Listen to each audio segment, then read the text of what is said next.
Alam niyo ba, may difference ang showing up to being present. You could show up in a dinner, in a workplace, in a meeting, pero posibleng you are absent-minded. Present physically, pero wala ang isip mo doon. So, you showed up, but you're not really present.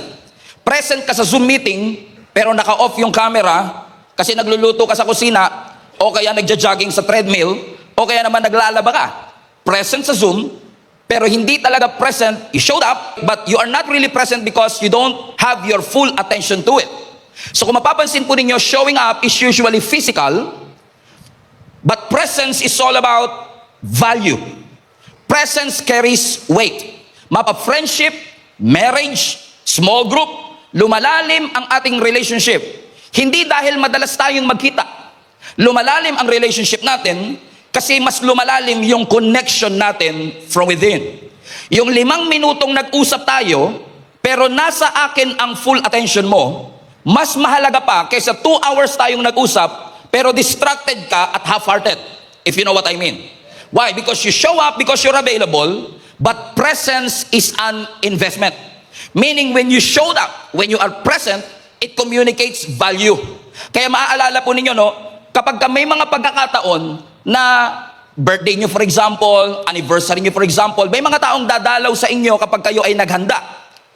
Pero minsan hindi nyo na natatandaan sino yung mga umaten sa 7th birthday mo. Oh, okay, 55 na pala kayo. So, sino ang uling umaten sa 18th, okay, sa 20th or 35th birthday mo, pero tandang-tanda mo kung sino yung dumalaw sa iyo sa ospital. Sino yung nandoon nung nilalamay ang mahal mo sa buhay. Because ang totoo mga kapatid, there is a difference between showing up when things are good, and there is a difference between showing up when things are bad. Because the real weight of presence is revealed when you are going through an uncertain situation, painful situation, or disappointing situation. Meaning kapag dumadaan ka sa masasakit at mahihirap na parte ng buhay mo, mas nakikita mo yung bigat ng presence ng mga taong dumadalaw sa iyo.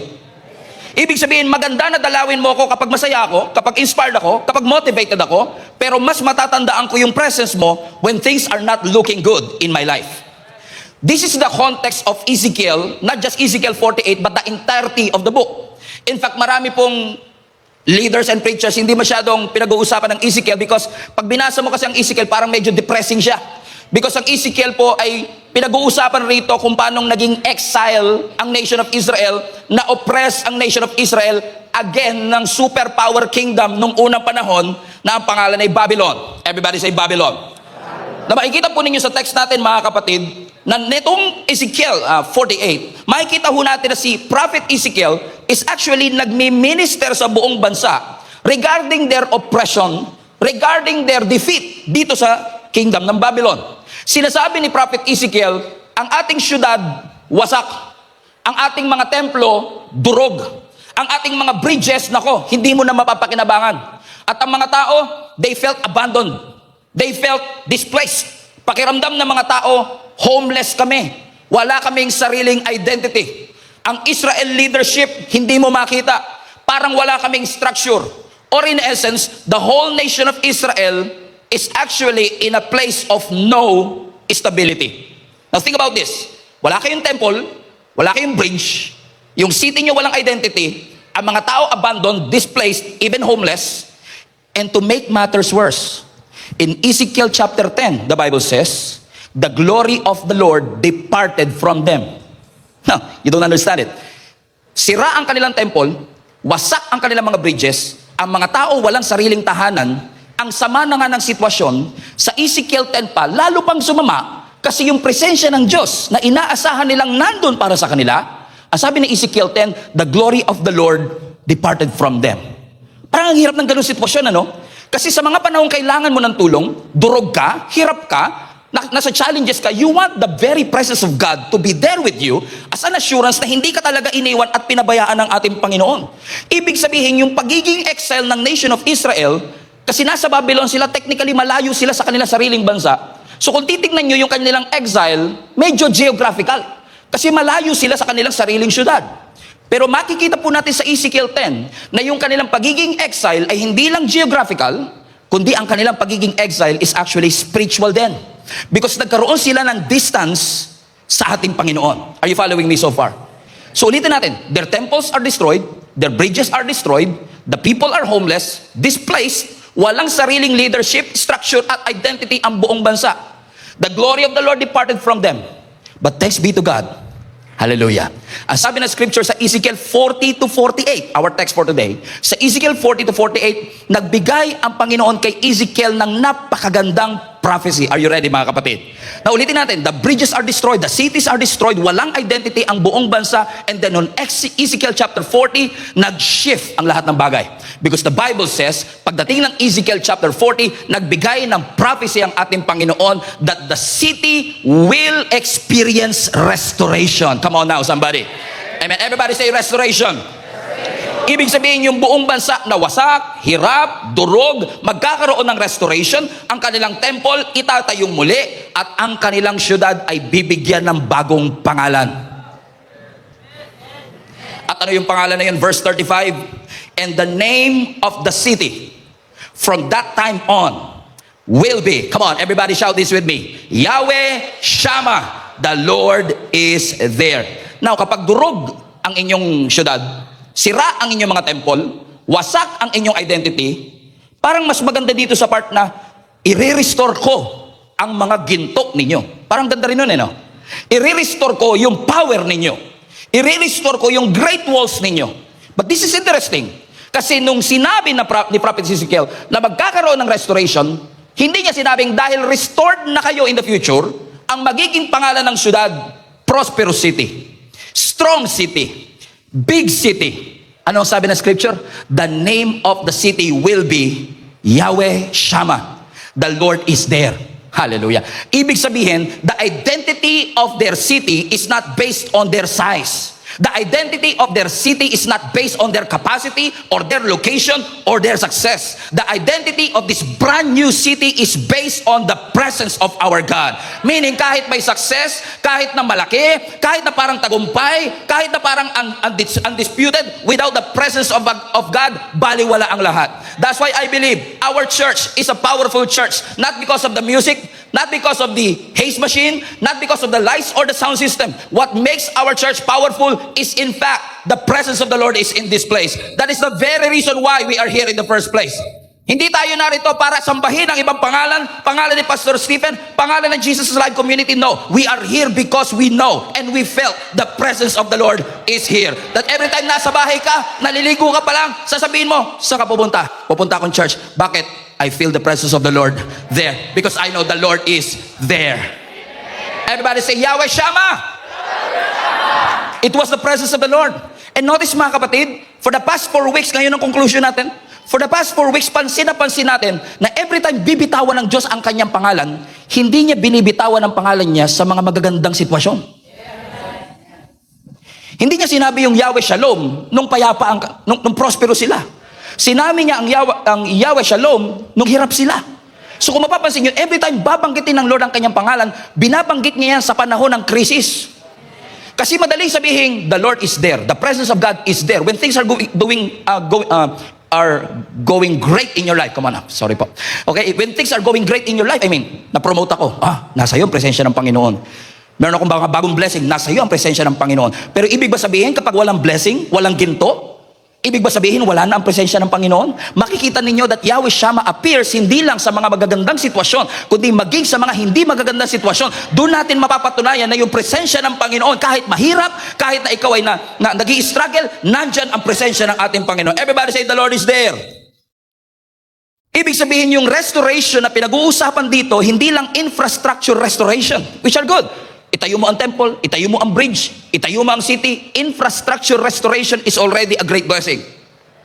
But the most important restoration in this text is not the restoration of their infrastructure, but the restoration of God's presence. Yung presence na umalis sa Ezekiel 10 ay babalik, ang sabi ng scripture. And watch this, hindi lang sinabi ni Lord, I will return.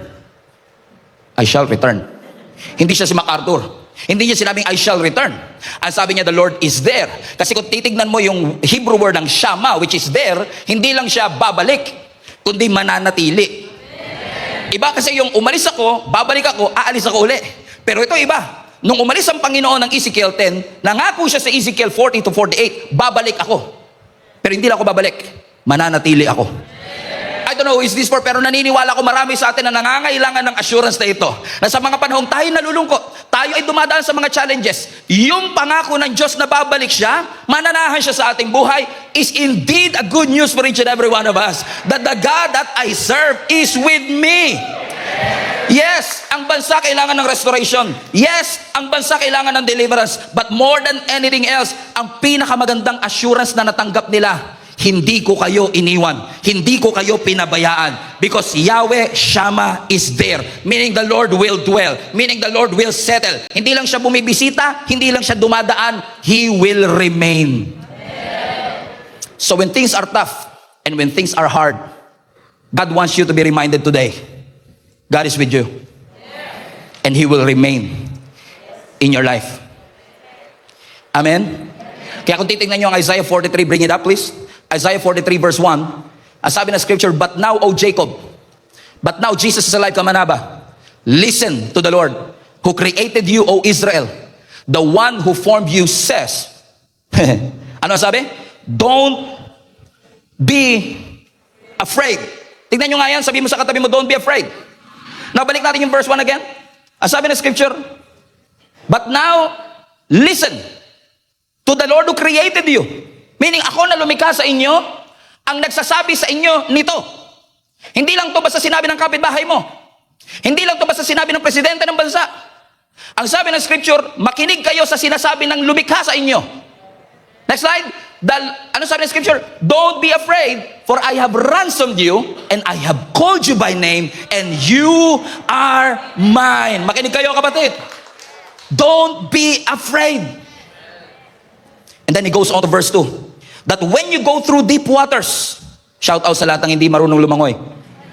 When you go through deep waters, I will be with you. When you go through rivers of difficulty, you will not drown. When you walk through the fire of oppression, you will not be burned up, and the flames will not consume you.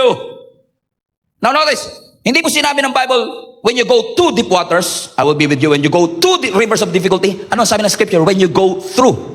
Kasi pag nakaharap ka ng pagsubok, pwede kang tumakas, pwede kang umatras, pwedeng tanggalin ng Lord ang pagsubok. Pero ano sabi ng scripture? When you go through it. Minsan hindi tatanggalin, minsan hindi ka makaka-atras, minsan hindi ka makaka-back out, hindi ka makakatakas, pero ano sabi ng Lord? Dumaan ka man, kasama mo ako. When you go through rivers of difficulty, kasama mo ako. Kaya wag niyong tatambayan ng problema. Kaya nga sabi natin, may pinagdadaanan lang. Eh di daanan mo, wag mong tambayan. Ang problema kasi natin, nirereklamo natin, parang hindi ka ako kasama ng Panginoon. Sabi kasi ng Lord, daanan mo, you go through it. Kailangan mong pagdaanan, pero hindi ibig sabihin siya ka matutulog. Hindi ibig sabihin niya ng destiny mo. But ito ang pangako. Hindi nangako ang Diyos tatanggalin ang problema, pero nangako siya, kasama mo siya sa problema. Kasama mo siya sa mga pagsubok. Remember Shadrach, Meshach, and Abednego? Di ba, pinarusahan sila na King Nebuchadnezzar. Ang sabi, itapon mo sila sa pugon ng Panday Manila. Remember that? Remember that? Ang sabi ng scripture, sa sobrang galit ni Nebuchadnezzar, ininit niya ng ininit na yung naghatid, yun pa yung unang nasunog.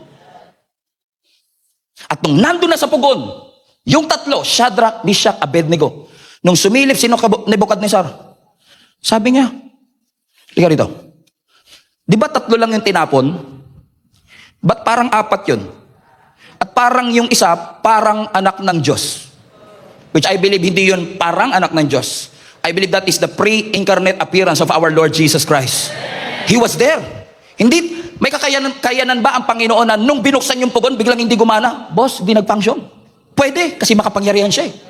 Pero inalaw ng Panginoon na gumana, painitin ng sobra, dumaan sila sa apoy, hindi sinabi ng Lord, tatanggalin ko yung apoy, hihipan ko yung apoy. Kaya ba ni Lord ihipan? Kaya rin. Pwede mamatay, pero hindi hinipan ni Lord. Kaya huwag ka ng pray, Lord, hipan mo. Minsan pray, Lord, wag gumana, tanggalin mo. Minsan kailangan mong daanan. Pero kahit daanan mo, hindi naman pinangako ng Lord, hindi gagana yung pugon. Hindi naman pinangako ng Panginoon na hihipan niya yung pugon. Pero ipinangako niya, kahit dumaan ka sa apoy, kasama mo ako. He will be with you. Come on now. And come to think of it, paglabas nila sa pugon ng Panday Manila, ang sabi ng scripture, hindi sila amoy usok.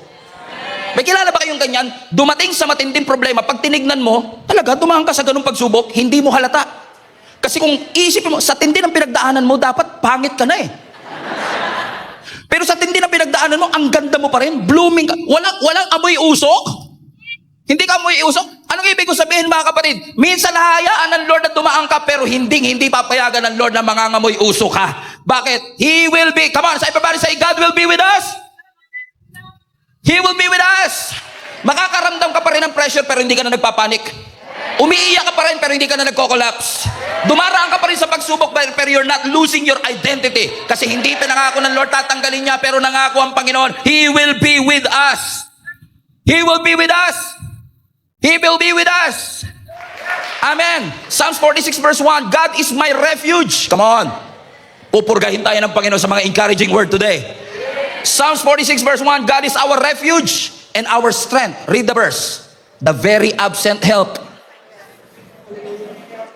No, sabi ng scripture, the very present help. Sino sa inyo dumadaan sa trouble? At yung mga kaibigan yung kasama nyo dati, absent. Pero thank God, hallelujah, the Lord is with us. Why? Because He is our refuge and our strength, the very present help. Dahil present siya, dahil present ang Diyos, dahil nandyan ang presensya niya. Next verse. Therefore, we will not fear. Kaya madali kasi sabihin, huwag ka matakot. Dali lang siya sabihin yan. Pero anong guarantee natin kung ba't di tayo dapat matakot? Kasi kasama natin ang Diyos. He is our refuge and our strength. So ano sabi ng scripture? Even though the earth may be removed. The earth may be removed? The earth will be removed? Grabe naman yata yun. And though the mountains be carried into the sea. Ha? Yung bundok, yung Mount Apo mapupunta sa dagat? Totoo ba yan, Pastor? Nasa Bible eh. Let's continue reading. Though its waters roar and be troubled, though the mountains shake with its swelling, you should not be afraid. Ano yung dinidescribe dito kanina? No, I don't know. I don't think na literal ito. Pero this is what, from what I understand, this is what the Bible is saying. Dinidescribe ng scripture na kahit dumaan ka sa worst case scenario, mag-collapse ang creation, mag-fall ang mga mountains, ang waters mag-roar, that everything is unstable. You should not be afraid. Why? Because God is your refuge. And God is your strength. Alam niyo kapatid, kung huminto si Lord sa refuge, okay na ako. Kahit sabihin mo lang, God is my refuge, okay na ako. Pero nilagyan niya pa ng and strength. Ano ibig sabihin nun, Pastor? Kasi may mga pagkakataon talagang dadaan ka sa pagsubok na kailangan mo ng Lord, ikaw ang refuge ko. Diba may mga ganun tayo, Lord, ingatan mo ko. Pero minsan kailangan ikaw yung lumaban. At pag ikaw ang lalaban, He is your strength. Pansinin niyo, offensive at defensive, kasama mo ang ating Panginoon. That even though you experience a worst case scenario, the Lord promised us, He will be with us, that His presence will remain, that His presence will dwell in us. So ibig sabihin, even if everything collapses in your life, we will remain unshaken. Hindi dahil maliit ang problema. Hindi binibilitan ng Diyos ang pagsubok mo. Hindi niya minamaliit ang pinagdadaanan mo. Pero kahit gaano pa kalaki ang pagsubok na pinagdadaanan mo, mas malaking refuge ang Panginoon sa lahat ng ating mga struggle. Because what? Because He, everybody say present. Because He is present. In fact, pag pinag-aralan niyo po yung scripture, yung theology ng presence of Lord, napaka-encouraging. Kasi tinawag po ng Bible ang Panginoon na omnipresent. Omnipresent. Alam niyo po ibig sabihin ng omnipresent? Omni means all, lahat. Present means you exist in a place. So ibig sabihin, when you say God is omnipresent, He exists in all places. Ganda nun. Ang ganda nun. Ako lang naganda, di ba? Ang ganda nun. Pastor, ibig mo sabihin kung the Lord is present everywhere, kahit sa bar, nandun si Lord? Yes. Pero hindi porket nandun si Lord, agree siya sa ginagawa doon. Hindi porket nandun ang ating Panginoon, na-honor siya sa ginagawa doon. But this is what I know. God is everywhere. Lahat ng, ibig sabihin, today, lahat ng mga 16 churches natin, we are receiving one message. Nagpipreach ako ngayon, yung iba sa kanila, nakikinig sa mga mission stations natin, naniniwala ba kayo nandito ang presensya ng Diyos? Pero naniniwala rin sila, nandun daw eh. Naniniwala din yung Bacolod, nandun din yung presensya ng Panginoon. So we believe that God is everywhere. He is omnipresent. But, may tinatawag na manifest presence.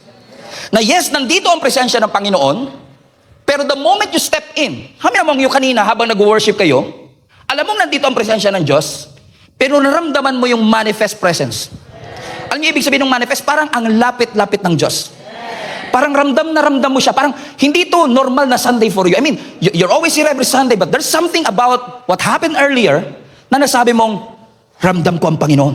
That's what you call manifest presence. Nararamdaman mo kung gaano siya kalapit, nare-reveal siya, nakikilala natin siya. That's why it's very important for us to realize, mga kapatid, yes, God is everywhere. Kaya, importanteng ma-remind natin ang ating mga sarili,